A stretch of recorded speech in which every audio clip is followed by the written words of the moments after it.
Welcome to my channel. Subscribe and enjoy my new stories every day.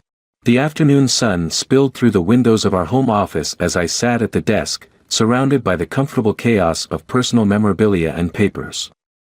Margarita, our daughter, played quietly with her blocks in the corner, her concentration mirroring that of her mother when deep in thought. Today's mission was simple: find the pictures from Margarita's second birthday for a family project. Logging into our cloud storage, I navigated through the folders labeled by years and events, a digital archive of our shared lives. As I clicked through, a newly added album caught my eye, Weekend Getaway. Curious, I opened it, expecting to see scenes from a recent family trip I couldn't quite recall. Instead, the images that loaded were of Clara, my wife, but she was not alone. There she was, laughing in a way I hadn't seen in years, her head thrown back in genuine delight, arms wrapped around a man I had never seen before. Each photo displayed moments of intimacy, them walking hand in hand along a beach, sharing a meal by candlelight, his arms securely around her in a pose that spoke of familiarity and closeness. My heart hammered against my chest, my initial shock giving way to a cold, sinking feeling. How could she? The question repeated in my head like a mantra gone wrong. Margarita, baby, let's get you some juice, okay? I managed to say, my voice steadier than I felt. With Margarita settled, I confronted Clara that evening. Who is he? I demanded, the images displayed on my tablet between us. Clara looked from the screen to my face, confusion turning to horror as she realized what I was implying. Jack, that's my cousin, Martin. He came from Australia last month, I told you about him. We went sightseeing while you were in New York for that shoot. It's not what it looks like. Her explanation was plausible, her tone sincere. But the seed of doubt had already taken root in my mind, fertilized by the undeniable intimacy of the photos. Why hadn't I seen any texts or calls from this cousin? Why hadn't I met him? I don't know, Clara. It looks wrong. Clara reached for me, her eyes wet with a mix of frustration and hurt. Please, you have to believe me. It's the truth. I pulled away, the gesture final. I need some time, I said, my voice hollow. The days that followed were a blur of silence and suspicion. I watched Clara, noting her calls, her messages, the late returns from work. Nothing seemed amiss, yet the images haunted me, whispering lies in the shadows of our home. Determined to protect my heart and our daughter from a betrayal I felt was inevitable, I made a choice, one fueled by hurt and the desire for retribution. I withdrew from Clara emotionally and let our marriage crumble piece by piece. Accusations became more frequent, and I pushed for a separation, ignoring her pleas and explanations. The divorce was swift and brutal. I gained primary custody of Margarita, moved out, and cut all ties with Clara. She was left to rebuild her life alone, the truth of her fidelity buried under the wreckage of our family. As I settled into my new routine, the consequences of my actions began to gnaw at me. Doubt crept in during quiet moments, and the memory of Clara's hurt face lingered, a ghost in the corners of my new, dimly lit apartment. It was only when a mutual friend, unaware of the specifics of our separation, commented casually on how nice it was for Clara to have family visit after such a long time apart, that I paused. They mentioned Martin by name, recounting old family stories Clara had shared, ones that matched the ones she had told me in defense of the photos. A cold realization washed over me.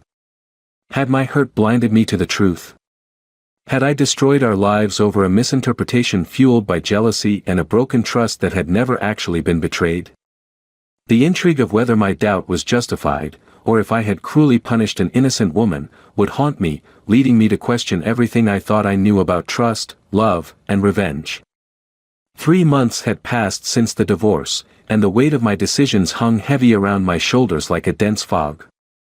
I occupied myself with photography projects and fatherhood, trying to avoid the silence of the evenings when Margarita slept and the apartment felt too big, too empty.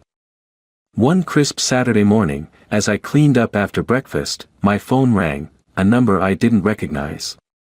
Reluctantly, I answered, "Hello. Jack, it's Martin, Clara's cousin. We need to talk."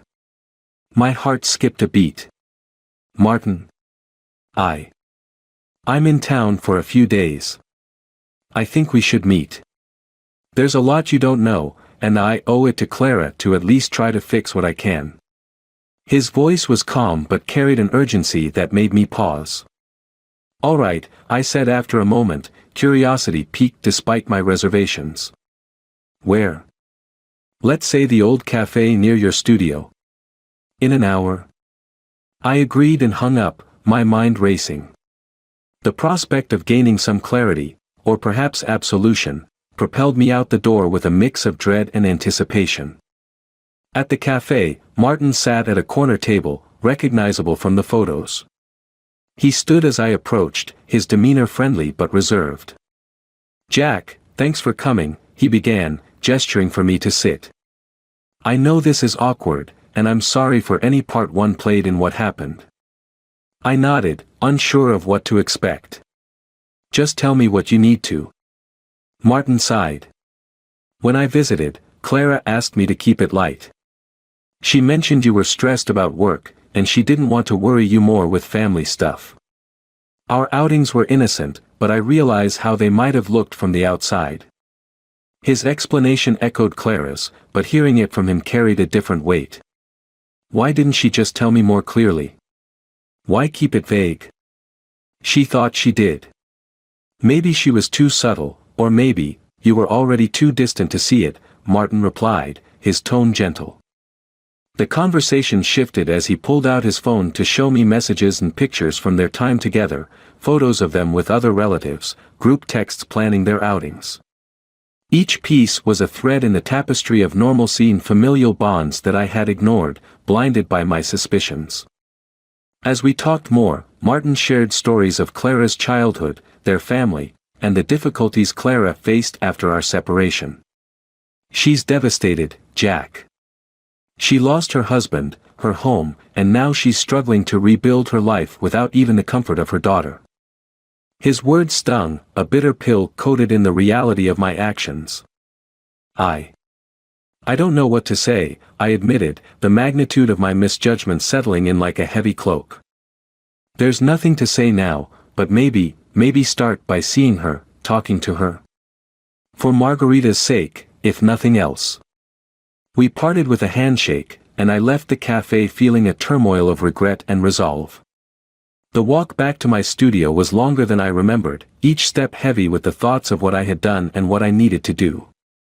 Reaching my studio, I found a quiet corner and dialed Clara's number.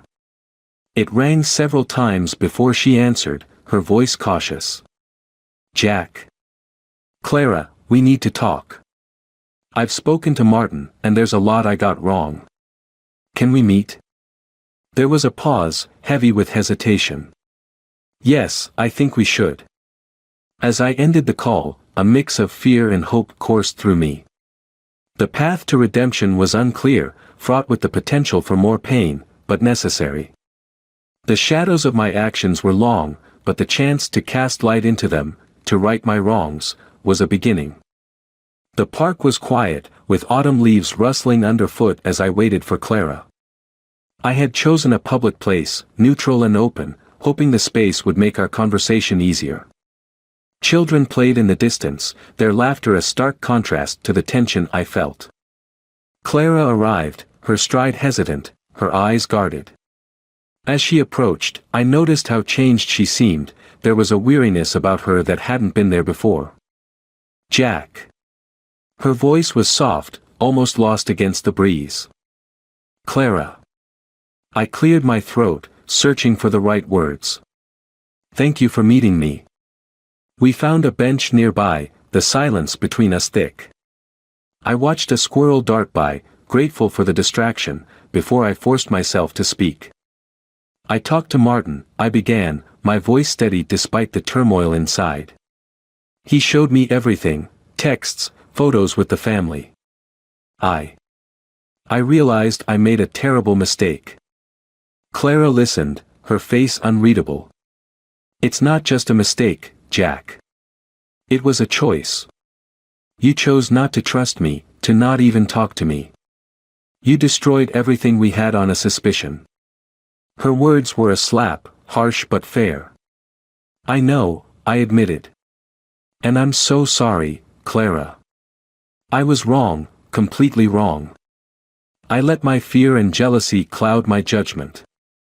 She looked away, her hands clenched in her lap. Do you know how hard it has been? To be cut off from you, from Margarita, to be alone because of a lie. The pain in her voice cut deeper than any cold truth could. I can only imagine how hurt you are. I've been a fool, and I'm here to try to make things right, however I can. How, Jack? She turned to face me, her eyes brimming with tears. How can you undo what's been done? I took a deep breath, knowing my next words were a mere drop in the ocean of our shared pain. I want to start by being honest with you about everything. About how I felt, what I thought, why I did what I did.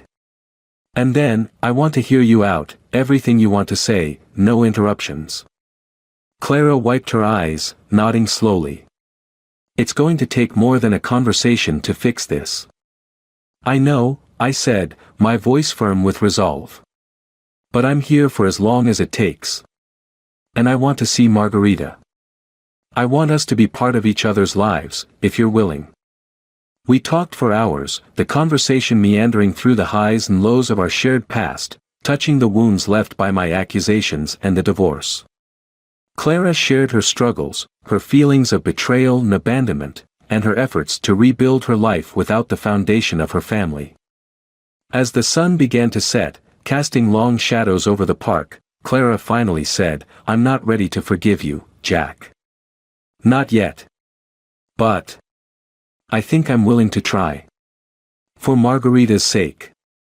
Relief, heavy and warm, washed over me. Thank you, I said sincerely. I'll do whatever it takes. Therapy, mediation, anything.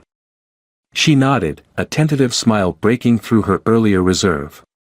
We'll start with a visit. Margarita misses you. We can see how it goes from there. As we stood to leave, the distance between us felt a little smaller.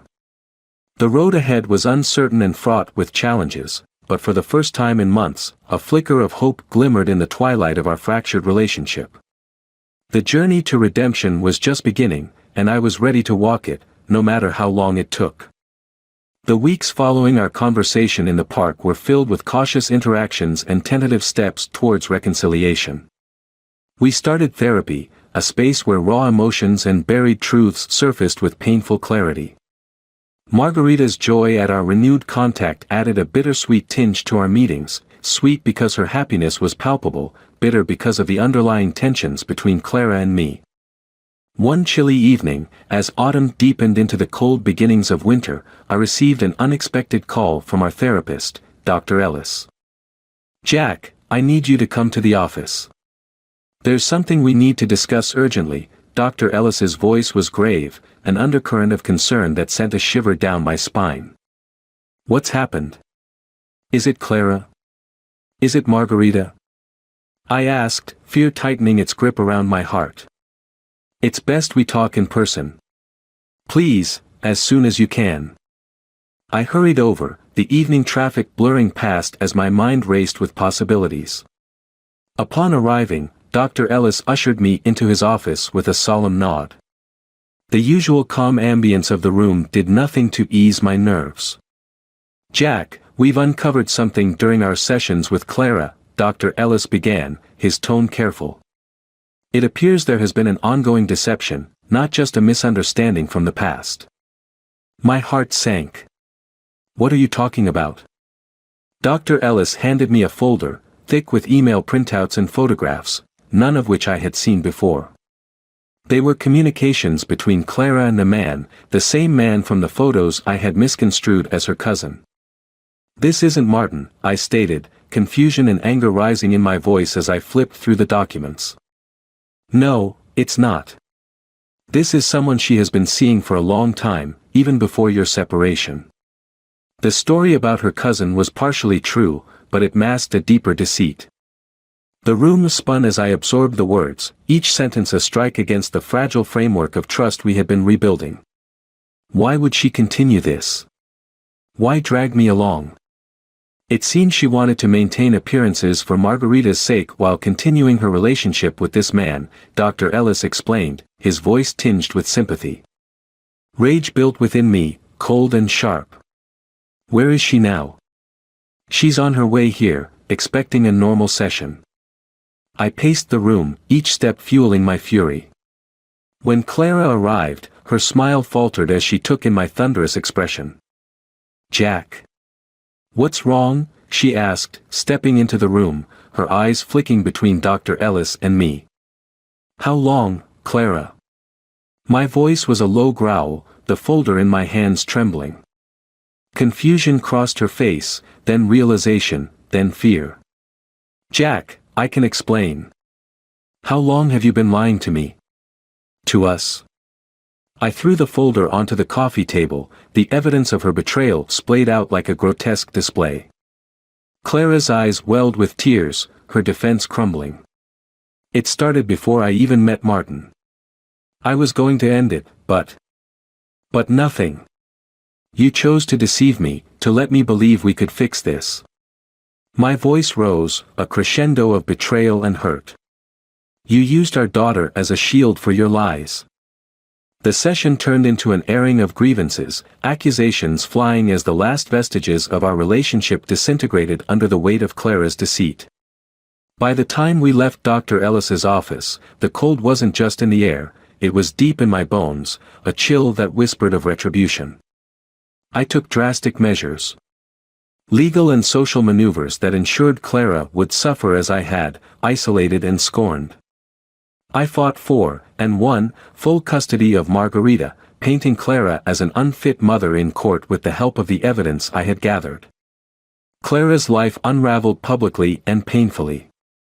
She lost her job, her friends, her daughter.